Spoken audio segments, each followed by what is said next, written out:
اسی طرح کچھ احکام ایسے ہیں جو اللہ تعالیٰ نے خاص خواتین کو دی. وہ کون سے احکام ہیں؟ وہ جو میں نے حدیث پڑھی تھی وہ میں اس کی تشریح آپ کے سامنے کرتا ہوں. خواتین کے احکام آسان ہیں، کم احکام ہیں. یعنی اللہ نے جو خواتین کو احکام دیے نا وہ بہت تھوڑے سے ہیں، کیونکہ اللہ نے عورت کو کمزور پیدا کیا، اس لیے اللہ نے اس پہ احکام تھوڑے سے ڈالے اور یہ کہا کہ یہ تھوڑے سے کام کر لو تو جنت میں چلی جاؤ.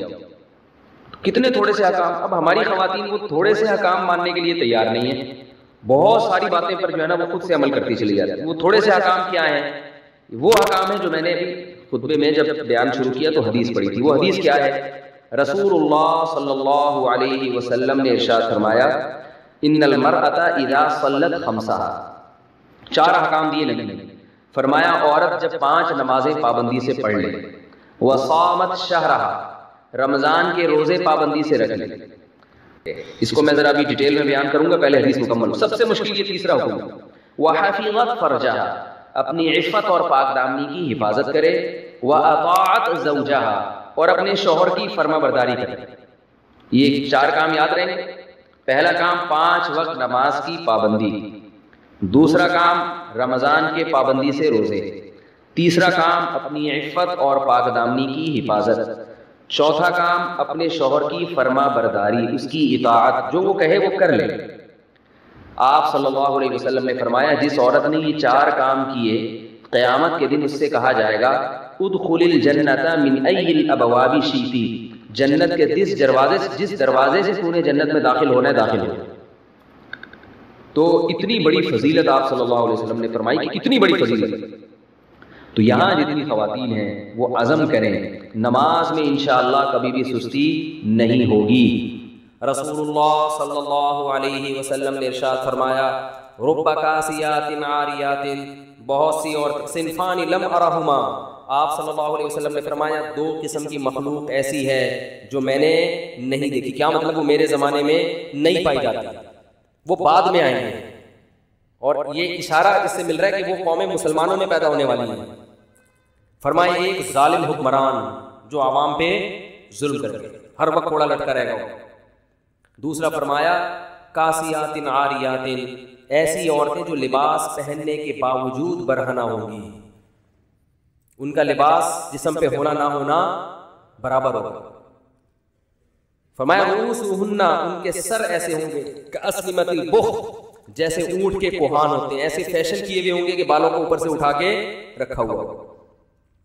تو علماء نے لکھا ہے کہ ایسا چست لباس پہننا جس سے جسم کے اعضاء جھلکتے ہوں، یا ایسا باریک لباس پہننا جس سے جسم کی کھال نظر آتی ہو، اس سے یہ مطلب ہے کہ لباس کے باوجود کیا ہوں گی؟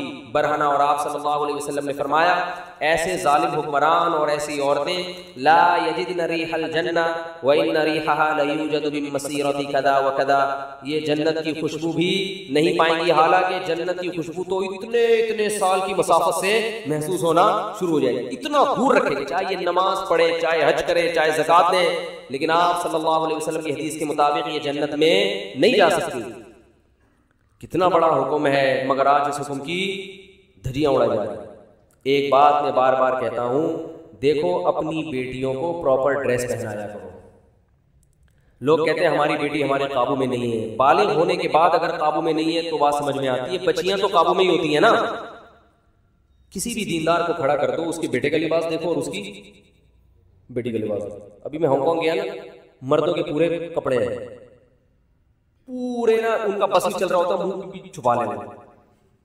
اور ان کنٹریز میں خواتین کے کپڑے کیا ہیں؟ شارٹ، 2-4 اسٹیکر کہیں سے ادھار لے گئے، وہ بھی ایسا لگتا ہے جیسے پتہ نہیں کیا تکلف ہے بھائی. بعض ایک صاحب کہنے لگے ان سے بولو کہ اس تکلف کی ضرورت کیا تھی، آپ خام کی ٹینشن.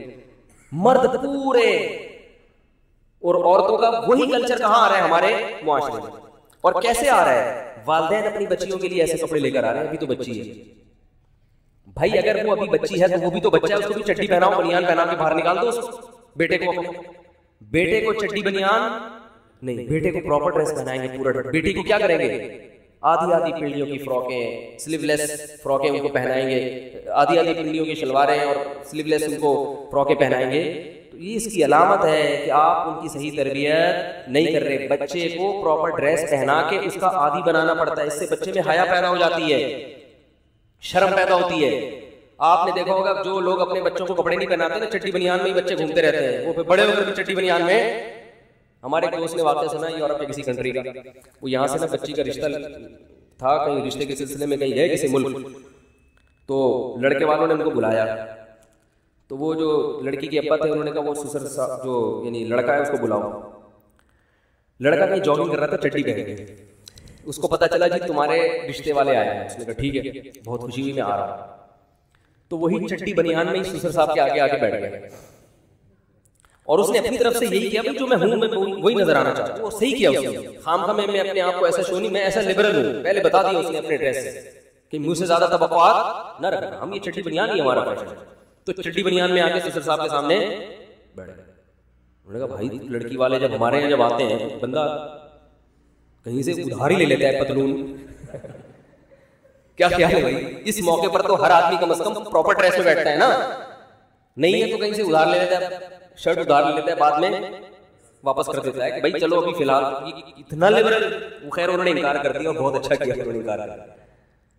تو کیا ہے کہ بچپن سے آپ اگر مکمل لباس پہنائیں گے بیٹے کو بیٹی کو تو وہ لباس کا والذین یجتنبون کبائر الاثم, کبیرہ گناہوں سے بچتے ہیں. یہ مضمون کل بھی آیا تھا کہ اللہ نے فرمایا اگر کبیرہ گناہوں سے بچو گے تو چھوٹی موٹی خطائیں معاف کر دوں. کبیرہ گناہ کیا ہیں؟ یتیم کی وراثت کھانا, داڑھی کاٹنا, عورت کا بے پردہ ہو کے گھومنے کی عادت. کبھی اگر بے پردہ ہو گئی تو وہ صغیرہ میں آتا ہے, لیکن ایسا نہیں ہوتا. جو پردے والی ہیں وہ مستقل پردہ کرتی ہیں, جو بے پردہ گھومتی ہے مستقل بے پردہ ہی رہتی ہے. مستقل بے پردہ رہنے والی خواتین یہ کبیرہ میں آئے گا. زنا کرنا, اسی طرح بد نظری کبھی کبھار ہو جائے تو صغیرہ ہے. مستقل عادت پڑ گئی ہے بد نظری کی تو یہ کیا کس میں چلا جائے گا؟ یہ بھی کبیرہ میں چلا جائے گا. صغیرہ گناہ جب بار بار ہو, اصرار ہو تو وہ بھی کبیرہ بن جاتا ہے. کبھی کبھار چھوٹا موٹا جھوٹ بول دیا کسی کو, چھوٹی موٹی ٹوپی کرا دی, چھوٹا موٹا جس سے کوئی بہت بڑا نقصان نہیں ہوا اس کو, چھوٹا موٹا جھوٹ کبھی کبھار یہ صغیرہ میں آئے گا. اور یہی عادت پڑ گئی ہے, ہر وقت ٹوپیاں ہی کراتا رہتا ہے لوگوں کو, زبان پر اعتماد ہی ختم ہو گیا, تو یہ کس میں آئے گا؟ یہ کبیرہ میں آئے گا. غیبت ہے چھوٹی موٹی کسی کی ایسی غیبت جس سے اس کی عزت کا زیادہ نقصان نہیں ہوا, موٹا کہہ دیا, ٹھکنا کہہ دیا, یہ بھی غیبت میں آتا ہے. تو تھوڑی سی بے عزتی ہو مگر کوئی زیادہ اس کا نقصان نہیں ہو تو, اور کبھی کبھار ہے تو یہ صغیرہ میں آئے گا. لیکن اگر کسی کے گناہ کو اللہ نے پردہ ڈالا ہوا تھا, اس کے راز کو آپ نے کیا کر دیا؟ فاش کر دیا, تو یہ کس میں آئے گا؟ کبیرہ میں آئے گا. عزت کا جنازہ نکال دیا, یا بار بار ہی کسی کے عیب نکالتا رہتا ہے, موٹو چھوٹو اس طرح لوگ کہتے ہیں نا, اس کو دیکھ اتنا موٹا ہے, یہ بھی غیبت میں آتا ہے نا. ذکر کا اخاک بما یکرہ, کسی کے غیر موجودگی میں ایسا اس کا تذکرہ کرنا کہ اگر وہ ہوتا تو اس کو ناپسند کرتا. تو اگر یہ اس طرح سے تسلسل کے ساتھ ہو تو یہ کس میں آ جائے گا؟ کبیرہ میں. سود کھانا ہے, والدین کا دل دکھانا, کبھی اونچ نیچ ہو گئی والدین کے ساتھ, یہ صغیرہ میں آئے گا. مستقل والدین کو کا دل دکھاتا رہتا ہے, ان سے بات ہی نہیں کرتا تمیز سے, بار بار یہ عمل ہوتا ہے, تو یہ کس میں آئے گا؟ بولو بھائی, کبیرہ میں آئے گا. اسی طرح بہنوں کی وراثت نہیں دے رہا, کھا کے بیٹھا ہوا ہے, یہ کس میں آئے گا؟ بولتے کیوں نہیں بھائی, کبیرہ میں آئے گا. بیوی کے ساتھ کبھی کبھار اونچ نیچ ہو گئی, جڑ دیا ایک آدھ, غلط ہے نہیں جڑنا چاہیے, صغیرہ میں آئے گا. عادت اخلاق ہی خراب ہو گئے, جب بھی گھر میں آتا ہے ایسے لگتا ہے جیسے چنگیز خان آیا کہیں سے اور جہاد کرنے آ رہا ہے, یہ ہلاکو خان کی اولاد ہے. بعض لوگوں کے اخلاق ایسے ہوتے ہیں گھر میں آؤ تو سب کانپنے لگتے ہیں کہ یہ کیوں آ گئے گھر میں, نہ گھر سے باہر ہوتے تھے. یہ مسلسل جب ہوگا تو یہ بد اخلاقی کس میں آ جائے گی؟ کبھی کبھار ہوتی ہے تو سب انسان ہے, صغیرہ بار بار ہو گئی تو کبیرہ. عورت اپنے شوہر کی کبھی کبھار نافرمانی کر لیتی ہے, تھوڑا بہت دل دکھا, یہ سب جگہ ہوتا ہے. انسان بار بار اس کے دل دکھا رہی ہے, ناشکری کر رہی ہے, اس کے احسانات کا انکار کر رہی ہے, تو یہ کس میں آئے گا؟ کبیرہ میں. تو علماء نے قاعدہ بیان کیا جو احادیث سے ثابت ہے کہ ہر وہ جرم جس پر جہنم کی وعید ہو, جہنم کی آگ کی وعید ہو, وہ جرم کس میں آئے گا؟ کبیرہ میں آئے گا. تو ان سے بچنا چاہیے. نماز چھوڑ دینا تو سب سے بڑا جرم ہے, جان بوجھ کر نماز قضا کر دینا, ایک دفعہ بھی قضا کرنا یہ اکبر الکبائر میں ہے, کبیرہ گناہوں میں سے بھی سب سے بڑے گناہوں.